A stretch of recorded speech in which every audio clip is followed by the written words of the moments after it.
Mammary glands क्या होते हैं? Mammary glands are the milk producing glands which are very much developed and enlarge exclusively in females. कहने का क्या मतलब है कि मेमोरी ग्लैंड्स ऐसे ग्लैंड्स होते हैं, ऐसे स्ट्रक्चर्स होते हैं, ऐसे ऑर्गन्स होते हैं जो कि हाईली स्पेशलाइज्ड होते हैं मिल्क प्रोडक्शन के लिए। मतलब हमारी बॉडी में अगर मेमोरी वर्ड आया है, MEMORY नहीं, MAMM, मेमोरी ग्लैंड्स, तो वो ग्लैंड सिर्फ और सिर्फ मिल्क प्रोडक्शन का काम करेंगे। ठीक है। फीमेल्स में जो मेमोरी ग्लैंड्स होते हैं वो चेस्ट एरिया में होते हैं, काफ़ी इनलार्ज्ड होते हैं, जिन्हें अदर वे में ब्रेस्ट भी कहा जाता है। इस स्ट्रक्चर के अंदर कुछ ऐसे स्ट्रक्चर्स होते हैं जो कि स्टिमुलेट होते हैं for the production secretion of milk.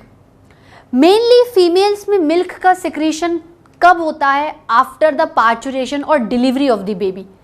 जब बेबी की डिलीवरी हो जाती है उसके बाद फीमेल्स की बॉडी के अंदर जो मेमोरी ग्लैंड्स होते हैं उनको सिग्नल मिलता है, उनको हार्मोनल सिग्नल मिलता है, और मेमोरी ग्लैंड्स के अंदर एक हार्मोन बनता है या रिलीज होता है या स्टिमुलेट करता है, उसका नाम है ऑक्सीटोसिन।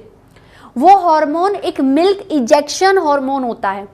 ऑक्सीटोसिन क्या होता है? एक मिल्क इजेक्शन हार्मोन होता है जो कि मिल्क को क्या करता है? फीमेल की बॉडी से बाहर निकालता है to feed her baby.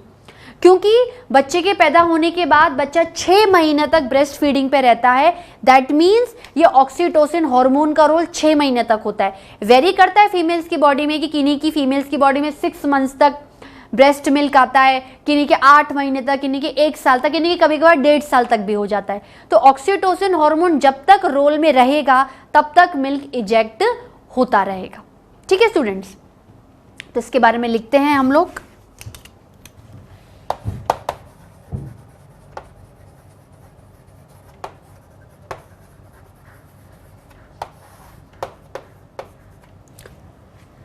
Mammary glands. Mammary glands क्या हैं? देखो,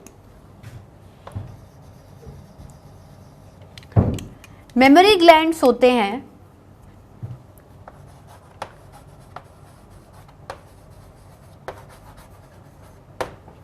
दे are the enlarged structures, they are the enlarged structures present exclusively in females। मतलब फीमेल्स की बॉडी के लिए कैरेक्टरिस्टिक स्ट्रक्चर है।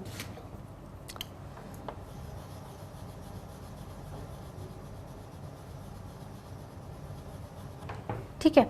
और कैसे कह सकते हैं हम लोग? देखो, meant for production of milk, meant for production of milk।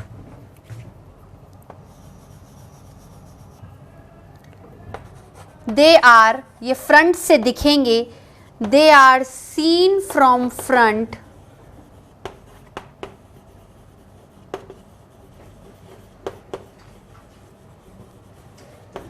And present इन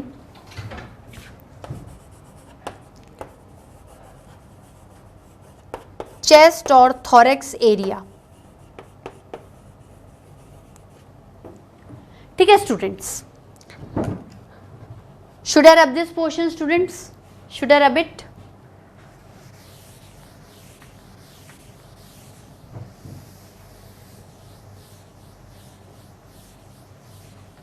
अब देखो, मेमोरी ग्लैंड्स को अगर आप अदर टर्म्स में बोलो तो ब्रेस्ट कहलाएगा। इसकी शेप कैसी होती है? इसकी शेप कुछ ऐसे होती है।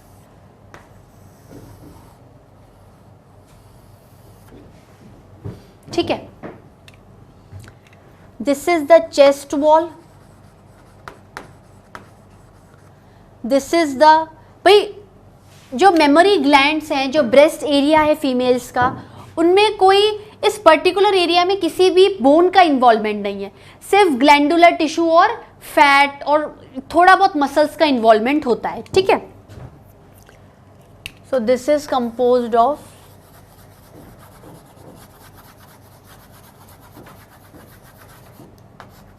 glandular tissue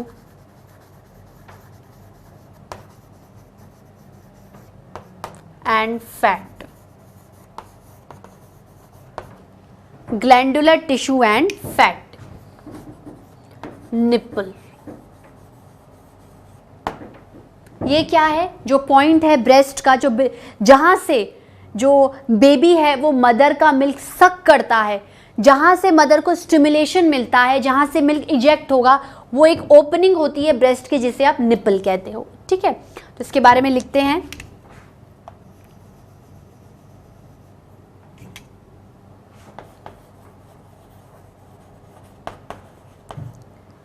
breast is composed of glandular tissue and fat.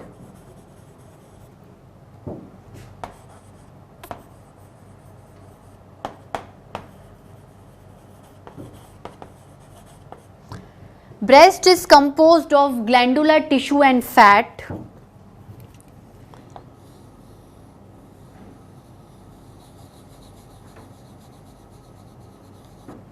ठीक है, glandular tissue and fat.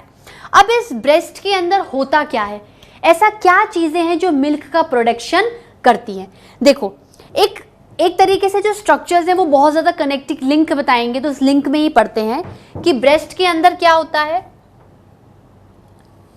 Memory lobes होते हैं। ब्रेस्ट के अंदर क्या होता है स्टूडेंट्स, मेमोरी लोब्स होते हैं। जैसे ब्रेस्ट है, ठीक है, तो इस ब्रेस्ट के अंदर क्या होते हैं, मेमोरी लोब्स प्रेजेंट होते हैं,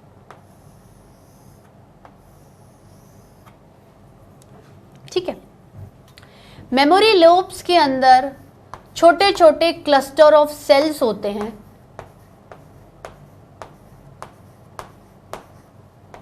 छोटे छोटे क्लस्टर ऑफ सेल्स होते हैं जिन्हें एल्वियोलाई कहते हैं। जिन्हें क्या बोलते हैं स्टूडेंट्स, एल्वियोलाई। हर एल्वियोलाई में एक ट्यूब निकली हुई रहती है जिसे मेमोरी ट्यूब कहते हैं या मेमोरी ट्यूब्यूल्स कहते हैं, ठीक है। और ये सारे एल्वियोलाई के जो ट्यूब्यूल्स होते हैं, जो मेमोरी ट्यूब्यूल्स होते हैं, वो कंबाइन होकर एक डक्ट बनाते हैं जिसको बोलते हैं lactiferous duct. Lacti related to lactose, lactose related to milk, ठीक है। और ये डक्ट फाइनली किस ओपन हो जाती है, आपकी निपल के टुवर्ड्स हो जाती है। तो जो भी मिल्क आएगा वो टुवर्ड्स निपल प्रोड्यूस होगा। जब बच्चा निपल को सक करेगा तो सेंसेशन होंगे, ऑक्सीटोसिन हार्मोन काम करेगा और मिल्क को क्या कर देगा, उस डक्ट से इजेक्ट कर देगा, ठीक है students.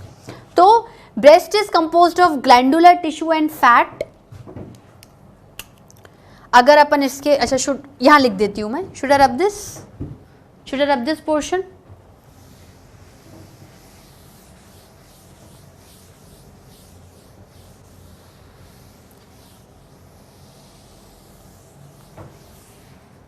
Breast is composed of glandular tissue and fat. अगर आप इसके कंपोजिशन के बारे में बात करो,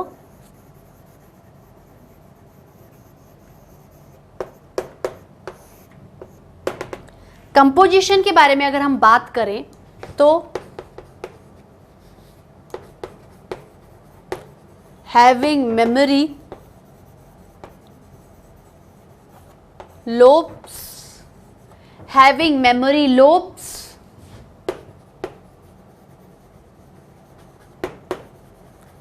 inside memory lobes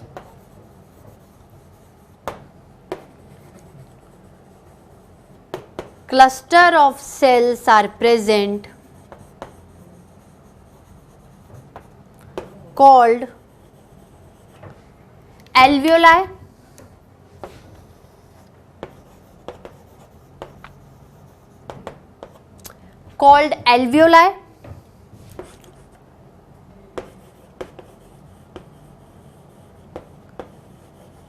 alveoli opens. हर एक एल्वियोलाई किसमें खुलता है, एक डक्ट या ट्यूब लेग स्ट्रक्चर में, जिसे मेमोरी ट्यूब्यूल्स या मेमोरी डक्ट्स भी कहते हैं।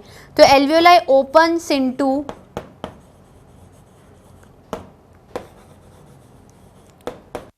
Tube leg structure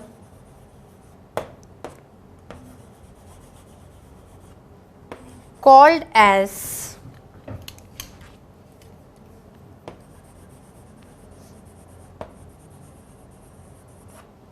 memory tubules or ducts. ठीक है students, should I rub this?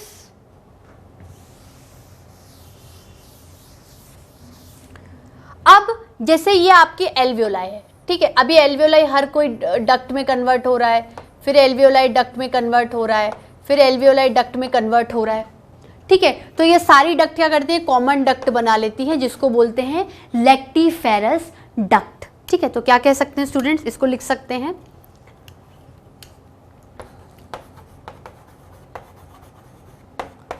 all the ducts of alveoli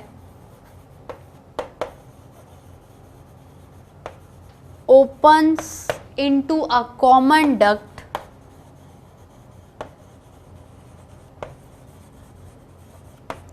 called as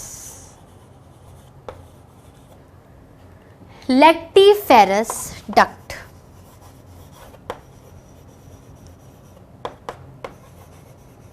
अब ये डक्ट कहाँ जाएगी, this duct move towards the opening of breast that is nipple, ठीक है।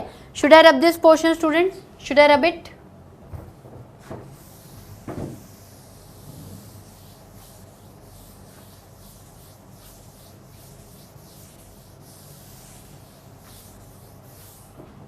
ठीक है स्टूडेंट्स, अब कैसे करेंगे,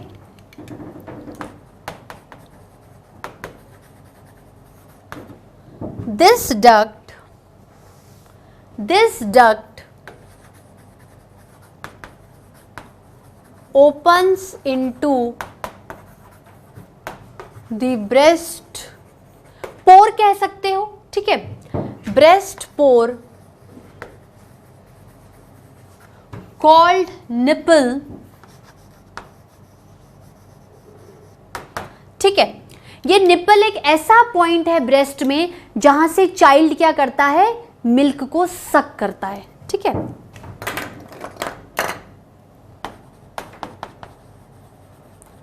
from this point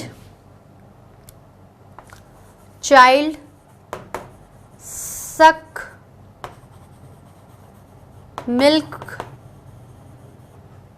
from mother, ठीक है। From this point child suck milk from mother, ठीक है। और क्या कह सकते हैं, milk eject by a hormone called as oxytocin,